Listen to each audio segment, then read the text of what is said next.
If you'd love to tap into social media influencer tips for marketing right now, you're in luck. It's tough out there. With everyone in the free world on social media since 2020, you're going to have to be better, more clear, and offer more value if you hope to have an influence yourself. My guest is doing just that. She knows a thing or two about having a clear message versus a popular message. And she's not all rainbows and unicorns. She's all truths and myths and reality. And trainers and health coaches, this works best.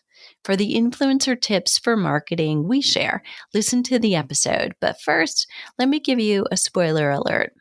Authentic works. You are not just enough. You are everything. Nobody else has your voice. Whether you're listening because you love her message and you want to learn from her how to help yourself or your clients fuel better, or you want to understand how she's arrived at this space she's occupying right now and how she built her audience, let's do this. After you hear the episode about social media and her influencer tips, I'm going to link to the full episode that we did with her at Flipping 50, where we actually dive into how to fuel for strength training. So for tips that you want to share either for yourself or directly with your clients, you're going to want to go and listen to that one too. My guest is Steph Gaudreau. She is a strength nutrition strategist and lifting coach who helps women fuel themselves smarter, get stronger, increase their energy, and perform better in the gym. She's the author of The Core 4, Embrace Your Body, Own Your Power, and the host of the Listen to Your Body podcast. By the way, I believe that title is changing, and you heard it first on Flipping 50 if you head on over there and listen to that one once we're done here. Steph, thanks so much for being here, first of all. Thank you for having me. You have grown a following. You have a very strong voice, and sometimes the strong voice in the way that you're using it to empower women has to feel like swimming upstream. So I'd love for you to talk a little bit first about how you establish your niche and if it was always that. Have you always worked with and spoke to women over 40? Oh, this is a juicy question. It has evolved. I'll just start with the simple answer there. I've really struggled with the idea of niching down because typical to a lot of fitness professionals and nutrition professionals, I just want to help people. And also I've learned, and I've had to, this has been some of the hardest learned lessons of my life that I feel like I need tattooed on my forehead. When you speak to everyone, you speak to no one. And that's been a huge challenge for me because of sort of where I started. I started as a recipe website, and things were pretty general even within the niche that I was serving there. So it's been really hard over the years to shift. And especially for myself, I started lifting, I was 31. Now I'm 43.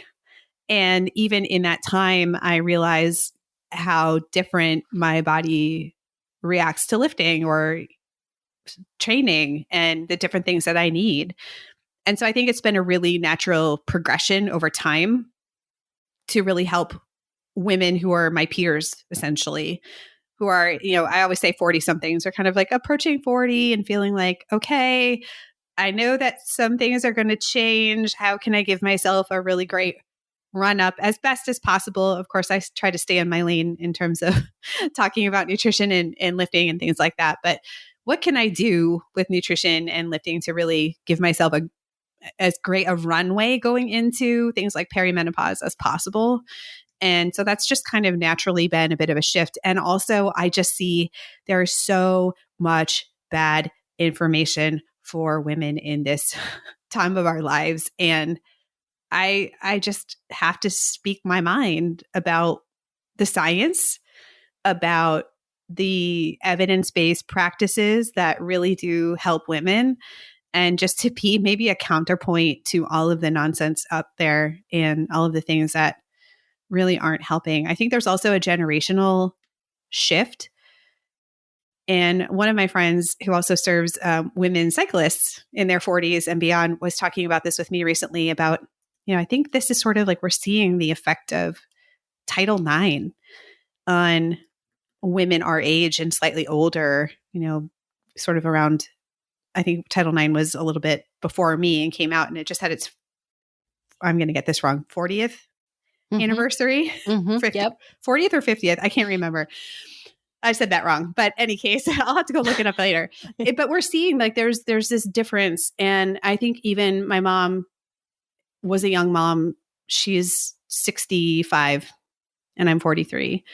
And I see just even the difference in like how she's approached how she approached menopause and how women of sort of like her generation see things differently. And so I think there's some generational shifting as well. And so that's one of the reasons why I think I've been really called to just help women who are approaching this shift, especially women who have been active and athletic and lifting prior, because again, they can't just keep doing the same things and hoping for the same results. Like we have to be smarter. We have to shift some things, and we can still do hard stuff.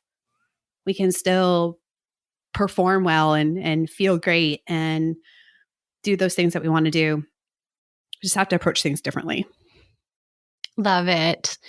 Okay. We're in a moment in time still that a lot of fitness pros, health coaches who might be listening got their world shook up, right? During the pandemic, they may have been working for somebody else. That business lost business. So it wasn't helping to feed them with clients and customers.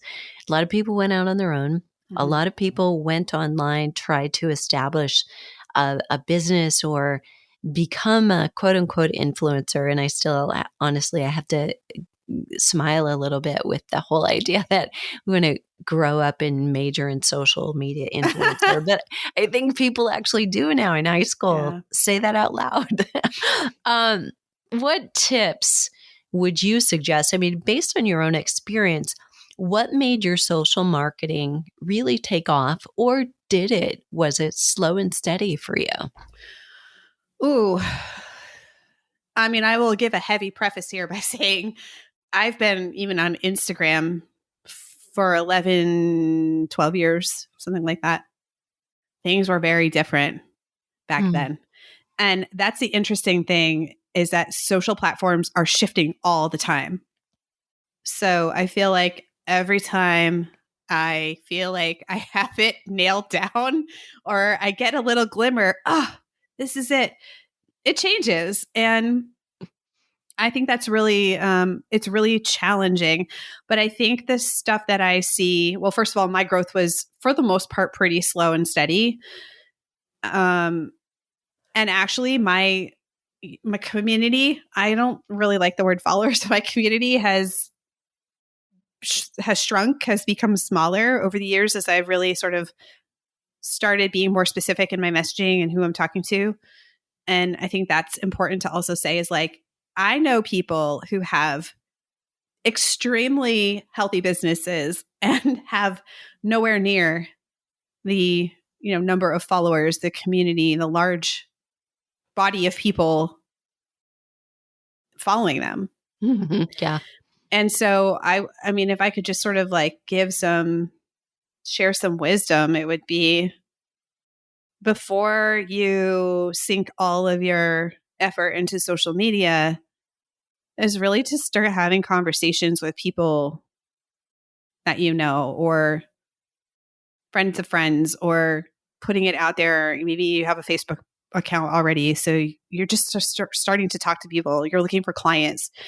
You don't need a giant social media following to find clients. And yet that's very difficult sometimes to have conversations. So I think you can learn a lot. You can learn a lot from just talking with people, not even trying to quote unquote sell them on what you're doing or to invite them to work with you. Just get a sense of, what do I love to do? Who do I love to talk to? What am I best suited to helping people solve for themselves? maybe I specialized in postpartum fitness. Maybe I really, because I have experience or I have training or personal experience in a thyroid issue, like I really like to talk to women and help them understand fitness and their thyroid. I mean, I don't know, I'm just pulling these examples out of thin air, but I think the more you can sort of think about what do I love to do, what brings me joy, what is something that people need help with, and then talk to real people, like get them on the phone, have a chat conversation with them. I think sometimes we think I'm just going to put something out on social media and it's going to blow up and it's going to go viral. Well, I can tell you this, I had a reel on Instagram go viral. It was me doing a plank. It was the silliest thing. It had nothing to do with what I do. It was me sort of, it was one of those audios about like a baby or a little toddler, kind of like, I'm not crying, I'm not laughing, I'm crying, that sort of thing. And it blew up. And I have to tell you what, blowing up and going viral does not guarantee you any money, any, aligned followers.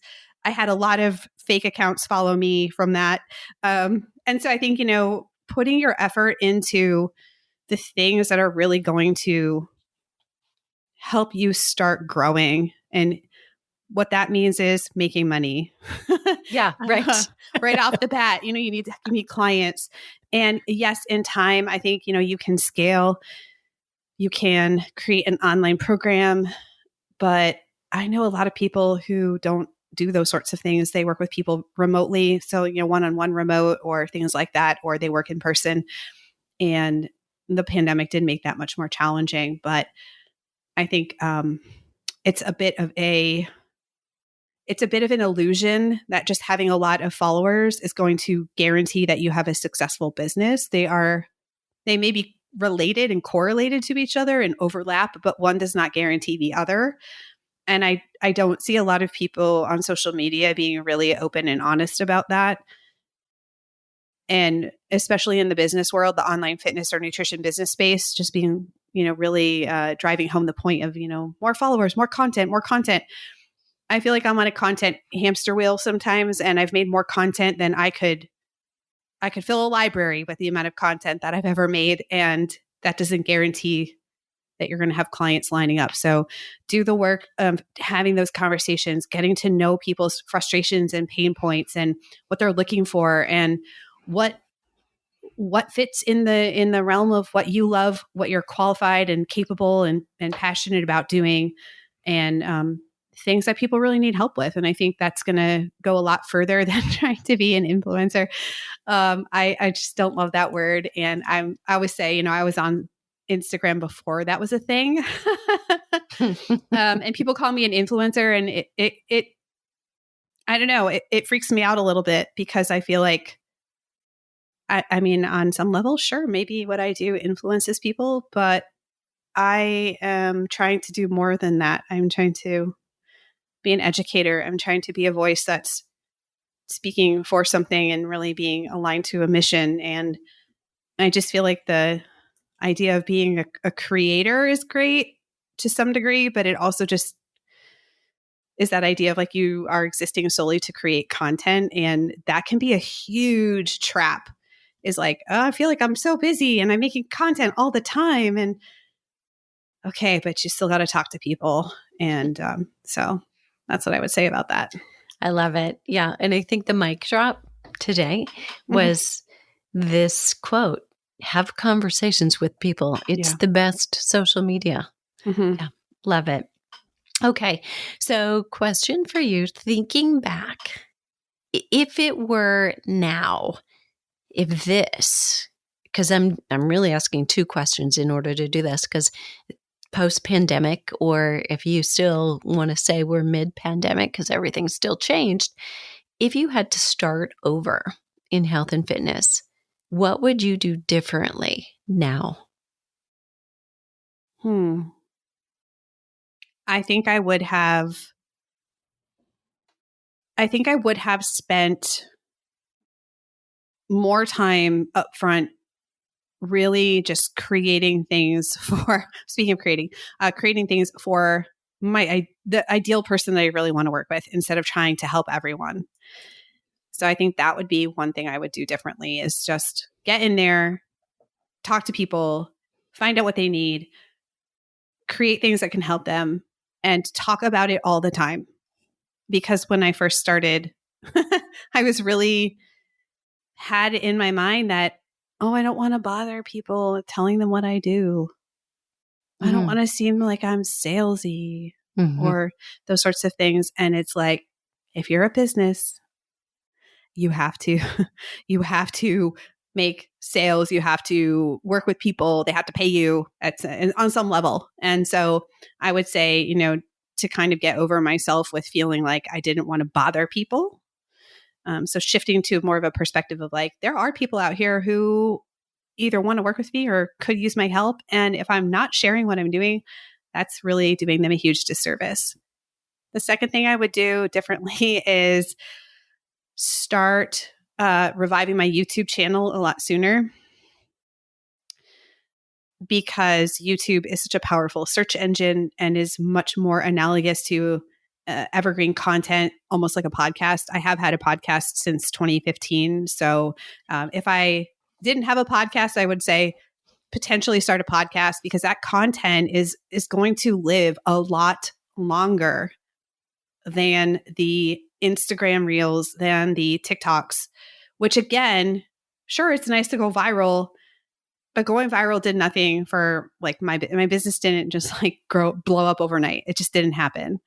And so instead of creating content that so quickly disappears, I would have focused more on creating the foundational content of like, you know, who do I serve? What are their biggest pain points? What are their biggest things they're trying to solve? What are the biggest mistakes that they're making?